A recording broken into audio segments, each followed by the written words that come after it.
This is in reference to Lawrence O'Donnell's segment on the last word on Monday, December 8th, 2014. Federal indictment charges expected in the Bridgegate thing. So many of us know the names: Bill Baroni, Sampson, David Weinstein, I can't think of the others, Seppian, Bridget Kelly. We've been, hopefully you know all about that. But the Bridgegate closing, now there are going to be federal charges filed. And apparently there's going to be approximately about 6 to 8 people that are charged, and some of them may even be current employees of the, at least they think, of the Port Authority.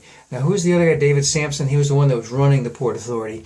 Now, I just want to make a couple comments because Lawrence handled it very well. There is the biggest thing, I think, and this Lawrence didn't even mention this, was the fact that Lawrence Fishman, the prosecuting attorney for the feds, is a no-nonsense guy, as opposed to his predecessor, who was, I do believe that was Chris Christie. Chris Christie, who would love to do the perp walks, who leaked like a sieve to the press. Fishman's been very quiet. Fishman's been impaneled for almost a year, probably January, February, March, something like that. At one point in time, I remember they thought that there were going to be some indictments coming out until in July. So what this tells me is that he's done a very thorough job. He's covered all of his bases, and whoever he's going to charge, he has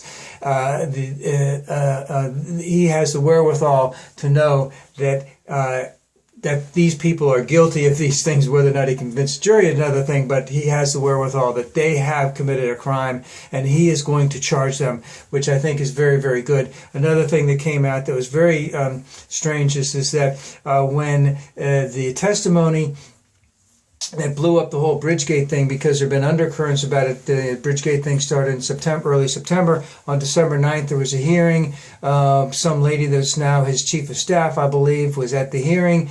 That December 9th, a year ago, 2003, that's when it all blew up. That's when Foy basically said that it was illegal to do this, and et cetera. And people thought that they were going to lose their jobs if they opened up their mouth. They didn't know who they could talk to. So the whole thing blew up, and she was there. Regina, I believe her name was Regina Egna. And Christie texted her, and she texted back. He texted her 3 times. She texted back like 9 times. And both of those emails are deleted. And the unfortunate thing for her is that she did have sworn testimony that she only texted Chris Christie one time in December, and that was on Christmas Day, obviously, to wish him Merry Christmas, etc. So we got a lot of things that are going on. 6 to 8 people now. Now, the thing about Christie, he's not worried about it. I know who he is. I know his grand plan for living. I understand his grand plan for living. As John Dean aptly pointed out, he is one of the few Republican potential presidential nominees who truly, truly is a social dominator. He's a right-wing authoritarian, which all of them are, but he is truly a social dominator. And the one thing I know about Christie, more that I could say emphatically, more than any other candidate out there, is he doesn't give a rat's ass who he has to hurt to get what he wants. He does not care at all. You know, you're nice to him, he's nice to you. You even get a modicum of, if he even notices a modicum of disdain in anything you're saying, he's in full attack mode. So I know who he is. He's thinking nothing's going to happen to him, but a lot may happen. But the big thing, the other thing Lawrence didn't mention, which I think again is very important to this whole thing, is that once these indictments come down, if no one's singing now, people are going to be singing afterwards, because they're going to see the charges, they're going to see the time, they're going to see who else has been singing, and if they haven't sung, they're going to want to sing, even though they might be lower down on the list, meaning that he's only going to go for the big ones first. You know, he already knows who he wants to sing first. If they haven't sung already, we don't know that. But everyone is going to want to sing. And if Christie was involved, and I use the big if he was involved, see, he's also a pretty smart guy. I mean, I'll agree. He is a top-notch politician. He knows how to play hardball politics from the beginning. He understands it. And again, like I said, he doesn't care who he hurts. But he knew enough to protect himself. Whether he knew enough to protect himself in this, I don't know. Because one thing I do know, just like Nixon and just like some others, when they're within their peers, they'll tell them everything. So he may not write anything down. He may not text anything. He may not email. He may not get on, the phone to know that he actually talked to someone at some particular point in time. But he's a pretty shrewd politician in that regard, especially because he was a district attorney.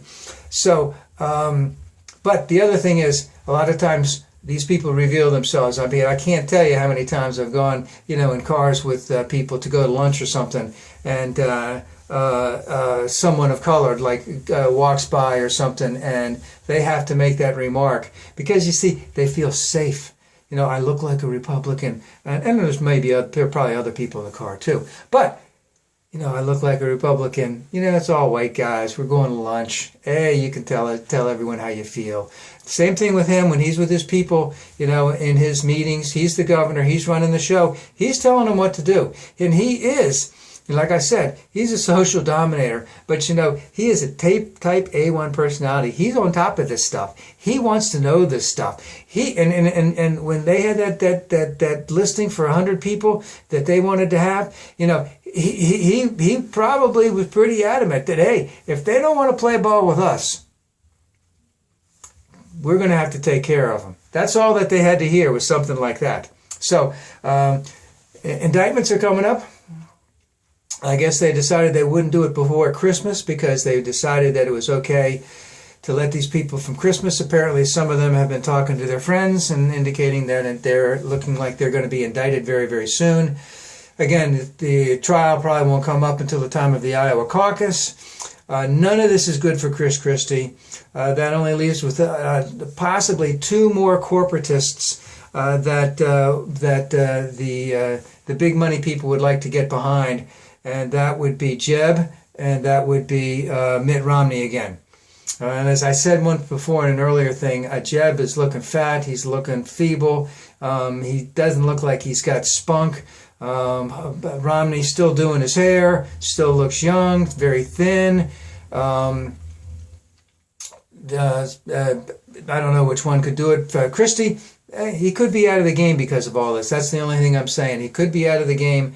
And we'll just have to see what happens. But I think that it's important to note that Fishman's been doing this for a good year. He ran a tight ship. They found out a little bit of stuff. Looks like indictments are finally coming. And Christie apparently deleted some text messages, and the lady that he was texting to is assistant chief of staff at the time. I think she was below Bridget Kelly at the time.